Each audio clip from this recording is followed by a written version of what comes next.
Hello friends, मैं Aryan Shukla, business advisor, YouTube channel business advisor 009 पर आपका स्वागत करता हूं। आज हम एक कहानी सुनाने वाले हैं। ये कहानी उन भाइयों और बहनों को समर्पित है जो किसी न किसी प्राइवेट फर्म में किसी न किसी पद पर कार्यरत हैं, जो कोई न कोई कार्य कर रहे हैं प्राइवेट फर्म, दुकान, कंपनी या बिजनेस में। एक बार की बात है कि एक नौजवान जिसने अपनी पढ़ाई पूरी की और पढ़ाई पूरी करने के बाद में एक प्राइवेट कंपनी में या प्राइवेट फैक्ट्री में उसको जॉब मिली। वो फैक्ट्री दवाइयों का निर्माण करती थी। वह फैक्ट्री दवाइयों का निर्माण करती थी और उसने जो पढ़ाई, जो उसने डिप्लोमा, जो उसने कोर्स किया था, उसके आधार पर उसकी जॉब थी जो दवाइयाँ बनाने के लिए जो रॉ मटेरियल आता था, जो कच्चा माल आता था, उसको चेक करना और वो दवाइयाँ बनाने के लिए या पार्टिकुलर दवाई बनाने के लिए ठीक है या नहीं है, या कितना शुद्ध है और कितना अशुद्ध है, उसके आधार पर उस रॉ मटेरियल को पास करना था अथवा फेल करना था, अपनी जांच के आधार पर, उसकी शुद्धता के आधार पर। खैर, वो अपने कार्य को ईमानदारी से निर्वाह कर रहा था। लेकिन अभी कुछ ही समय गुजरा था, मुश्किल से महीने 2 महीने, कि उसके पास में एक माल आया। उसने देखा उसमें लगभग 30-35% मिट्टी मिली हुई थी, अर्थात उसमें खराब माल मिला हुआ था। और उसने जब उसको चेक किया तो सोचा कि इस खराब माल से जब दवाई बनेगी तो निश्चित तौर पर न जाने कितने लोगों के लिए नुकसानदेह होगी, हो सकता है प्राणघातक भी हो जाए। उसने उस माल को पास होने से रोक दिया। हालांकि दोबारा फिर उसने टेस्ट किया, लेकिन रिजल्ट उसके वहीं सेम आए। अब जब वो माल रुक गया तो जो ठेकेदार उस माल को सप्लाई कर रहा था उस फैक्ट्री के अंदर, उस तक जब बात पहुंची तो वह इनके पास में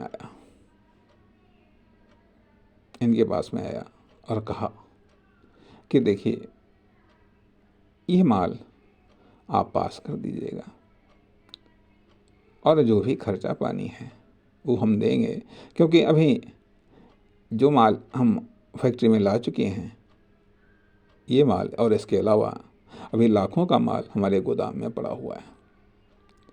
यदि आप ऐसे ही इसको रोकेंगे तो हमारा बहुत बड़ा नुकसान हो जाएगा। लेकिन इन्होंने उस माल को पास करने से इनकार कर दिया और ये वहाँ से फिर अपने घर चले आए छुट्टी के समय में। लेकिन ये सोचने लगे कि आखिरकार ये हमने एक बहुत बड़ा रिस्क उठा लिया है।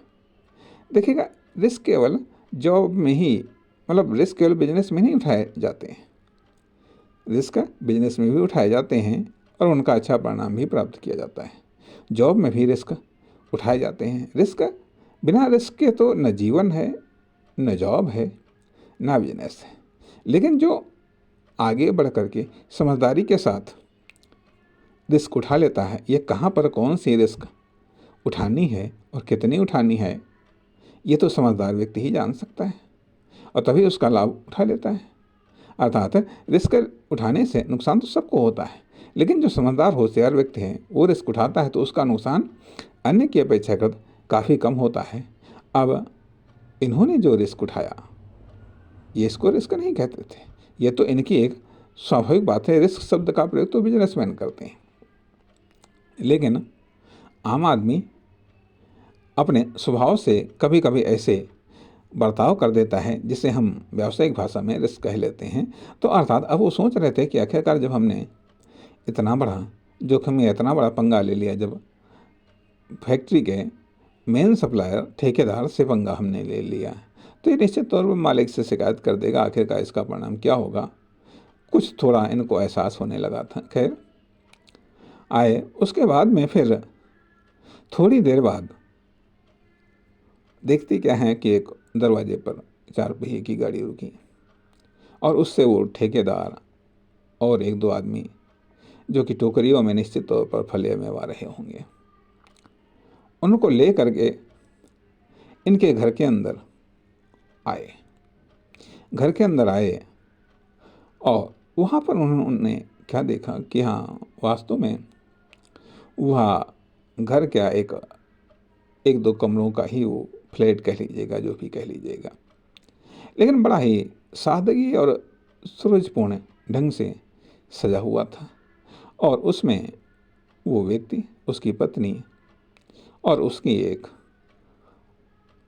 5-6 साल की उसकी बच्ची रहती थी। ये 3 ही लोग थे। निश्चित तौर पर अभी शादी को बहुत ज़्यादा समय नहीं हुआ होगा, लेकिन वहाँ पर आधुनिकता तो नहीं थी, लेकिन फिर भी एक स्वच्छता थी, एक सुंदरता थी और एक ईमानदारी और मेहनत की झलक वहाँ पर दिखाई दी। वो आने वाले आगंतुकों को ऐसा महसूस हुआ। खैर वो आए, बैठे और वहाँ पर उन्होंने फिर अपनी बातचीत शुरू की और कहा ऐसा है कि आप वो माल पास कर दीजिएगा और जो भी माल है उसके बदले में मैं आपको 50,000 से लेकर के 1,00,000 रुपए तक देने के लिए मैं तैयार हूँ। लेकिन इस आदमी ने कहा ये हमारे बस की बात नहीं, मैं 50,000 या 1,00,000 के बदले में लोगों की जान के साथ में खिलवाड़ नहीं कर सकता।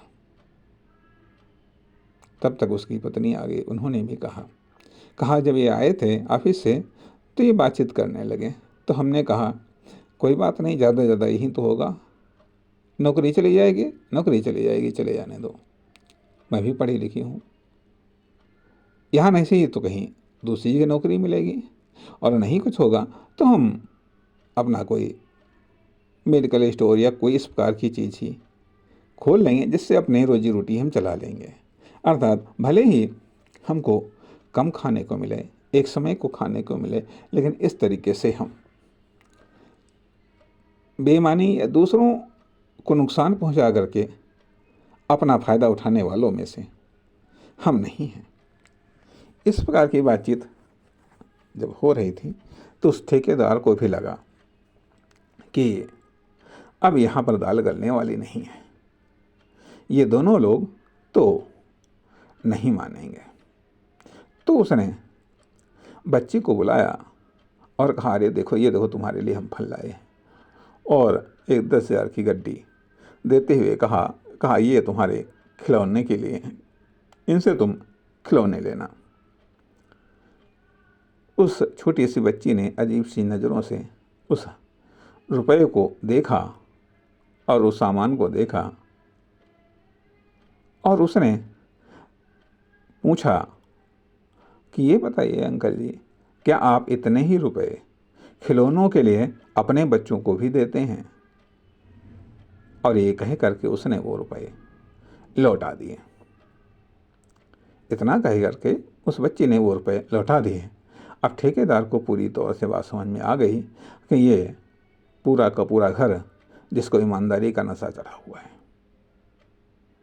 ये हमारी बात को नहीं मानेगा।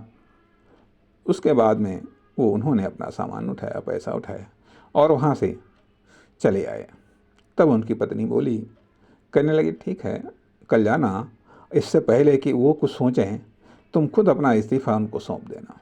ऐसी जगह काम नहीं कर सकते हो, करना भी नहीं चाहिए। जहाँ पर ऐसे लोग हों, जहाँ पर लोगों के स्वास्थ्य के साथ इस तरीके से खिलवाड़ हो रही हो, निश्चित तौर पर ये जगह तुम्हारे काम करने लायक नहीं है। उन्होंने भी सोच लिया कि हमको इस्तीफ़ा देना है। सुबह उठे, इस्तीफ़ा लिखा, अपना नित्य कर्म से निवृत्त हुए और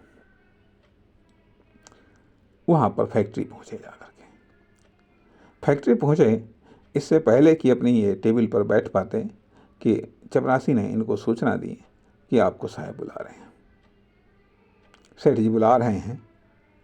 तो इसने सोचा कि जिन साहब ने जब उसको नौकरी दी थी, जब उसको मेरा अपॉइंटमेंट हुआ था, तब वो बड़ी बड़ी बातें कर रहे थे कि उनको ईमानदार चाहिए, ये फैक्ट्री ऐसी है वैसी है, तमाम अच्छी अच्छी बातें कर रहे थे।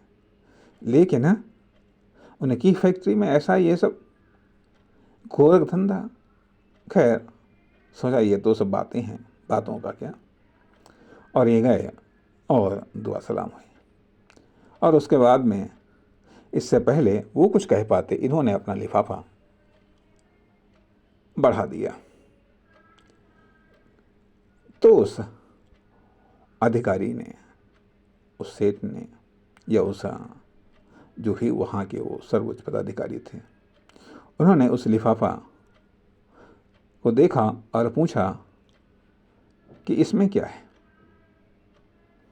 तो उन्होंने कहा कि इसमें मेरा इस्तीफ़ा है, किसी कारण से मैं अब यहाँ पर नौकरी नहीं कर सकता। उस आदमी ने एक नज़र आने वाले व्यक्ति पर डाली, दूसरी नज़र लिफाफे पर डाली और तीसरे क्षण उस लिफाफे के टुकड़े टुकड़े करके फेंक दिया और बदले में एक और लिफाफा पकड़ा दिया। कहा अब आप जाइए। और वो आदमी उस लिफाफा को ले करके बाहर निकल आया। बाहर आकर के जब उसने उस लिफाफे को खोला तो उसमें ये बात लिखी हुई थी कि अब आपका प्रमोशन करके आपको इस विभाग का हेड बनाया जाता है। रॉ मटेरियल चेक करने के जिसके आप असिस्टेंट थे, उसका चीफ आपको नियुक्त किया जाता है। जो कुछ भी हुआ वो सब हमारी जानकारी के तहत हुआ।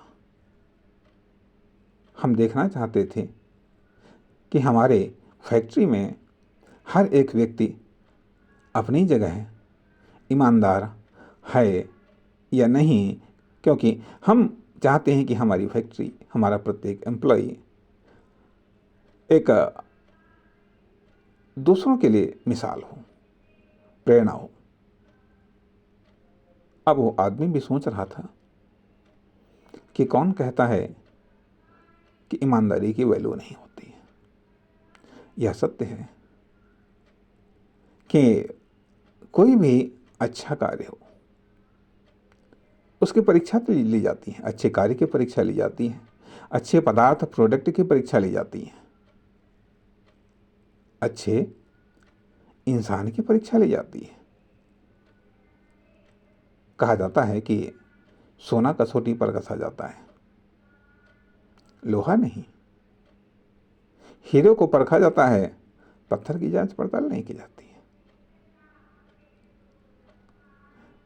इसलिए हम तो यही कहना चाहेंगे कि यदि आप जॉब कर रहे हैं, कहीं पर भी जॉब कर रहे हैं,